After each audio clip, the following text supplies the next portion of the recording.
We often talk about poverty in terms of numbers, income brackets, debt-to-asset ratios, the cold, hard math of not having enough. But what if I told you that poverty isn't just an economic state, it's a psychological one? That beyond the visible barriers of opportunity and access, there are invisible chains, cognitive biases, emotional shortcuts, and social pressures specifically designed, or at least evolved, to keep you stuck. It's not always about how much you earn. It's about how your brain is wired to interact with money, and how the modern world exploits those very wirings. Today, we're going to deconstruct 5 powerful psychological traps that keep people poor, and more importantly, how you can begin to break free. Imagine you're constantly running out of air. Every breath is a struggle, every moment a fight for survival. That's what a scarcity mindset feels like, especially with money. When your resources are consistently low, your brain shifts into a highly effective but ultimately detrimental mode. It narrows your focus. You become incredibly good at solving immediate, short-term problems. How do I pay this bill today? Where will my next meal come from now? You become excellent at firefighting, but this hyperfocus comes at a massive cost. It eats up your cognitive bandwidth, leaving almost no mental space for long-term planning, for education, for saving, or for strategic thinking about opportunities. It's like having a super-powered zoom lens on your immediate problems, but being completely blind to the horizon. You make impulsive decisions because delayed gratification feels impossible when tomorrow isn't guaranteed. This isn't a character flaw, it's a profound, hardwired response to a resource deficit. The irony is that the very mindset scarcity creates, the constant focus on the immediate, actually perpetuates scarcity, trapping you in a vicious cycle. You're too busy trying to survive to strategize how to thrive. Building on scarcity, we have present bias, or what I like to call instant gratification syndrome. Our brains are fundamentally wired to prefer immediate rewards over larger, delayed ones. $1 today feels more valuable than $2 next year. This bias is a relic from our evolutionary past, when survival often depended on grabbing what was available now. Tomorrow might never come. In the modern financial world, this bias is a disaster. It makes saving for retirement seem abstract and distant. It makes investing feel pointless compared to that new gadget you could buy right now. Credit cards and buy now, pay later schemes are explicitly designed to exploit this bias, offering the immediate pleasure of consumption while skillfully hiding the delayed pain of debt. The rich get richer by mastering delayed gratification, by understanding that compounding returns are the 8th wonder of the world. The poor, constantly battling their present bias, fall deeper into debt because the satisfaction of a small, immediate purchase always feels more urgent than the distant promise of financial security. It's a constant battle between your impulsive self and your future self, and in the absence of conscious effort, the impulsive self almost always wins.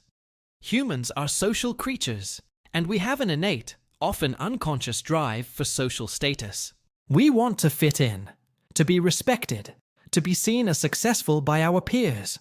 In many cultures, especially in consumer-driven societies, status is signaled through consumption. The latest phone, fashionable clothes, a specific car, or even where you live. This creates immense pressure, particularly for those with limited resources. If everyone around you is buying things you can't afford, the desire to keep up can be overwhelming. You might buy an expensive item on credit, not because you need it, but because you need to feel accepted or avoid the perceived shame of being left behind. This isn't just vanity.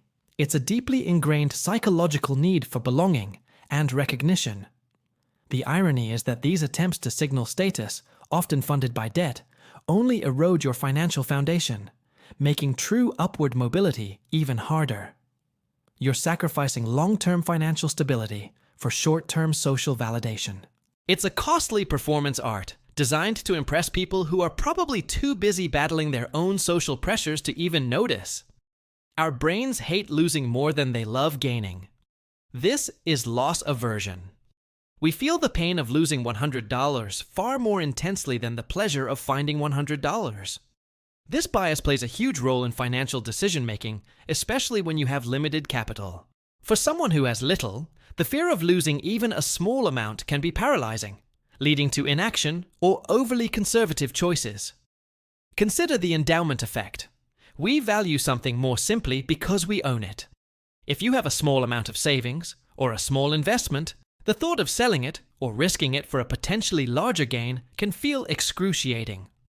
The fear of losing that guaranteed, albeit small, amount overshadows the potential for significant growth. This can prevent people from taking calculated risks that could break them out of their financial situation, like investing in a promising but volatile stock, starting a small business, or even negotiating for a better salary. The psychological comfort of holding on to what little you have, even if it's slowly eroding due to inflation, often wins out over the potentially life-changing but riskier opportunity. This trap isn't purely a cognitive bias, but a systemic one with profound psychological effects. It's the poverty tax. If you're poor, everything costs more. You often can't afford to buy in bulk, so you pay more per item. You can't afford a car, so public transport takes longer, limiting job opportunities. You might not have a bank account, leading to high fees for check cashing services. You can't afford preventative healthcare, so chronic illnesses become more severe and costly. But the real trap here is the mental exhaustion this creates. Navigating these constant financial hurdles is a full-time job in itself. It's like living life on hard mode.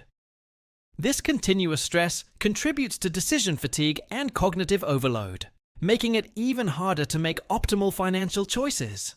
Studies show that poverty literally lowers IQ scores temporarily due to the sheer mental burden. When every decision, every purchase, every day is a struggle against scarcity, your brain is too depleted to strategize, to learn new skills, or to plan for a better future. It's a cruel feedback loop. Poverty creates mental stress, which impairs decision-making, which perpetuates poverty. These psychological traps, scarcity, present bias, social pressure, loss aversion, and the mental exhaustion of the poverty tax aren't character flaws. They're deeply ingrained human responses, often amplified by systemic factors that can quietly sabotage anyone's financial future. Recognizing them is the first crucial step to breaking free. It's about understanding how your brain is wired, how society nudges you, and then deliberately choosing a different path. It's about building awareness, practicing delayed gratification, challenging social norms, and making space for long-term thinking, even when it feels impossible. This isn't just about money. It's about reclaiming agency over your mind. What other psychological traps have you identified on your financial journey? Or what strategies have you found effective to escape them? Share your insights in the comments below. Let's decode these hidden forces together. If this breakdown helped you see the code more clearly, hit that like button to help more people escape these traps. Thanks for watching.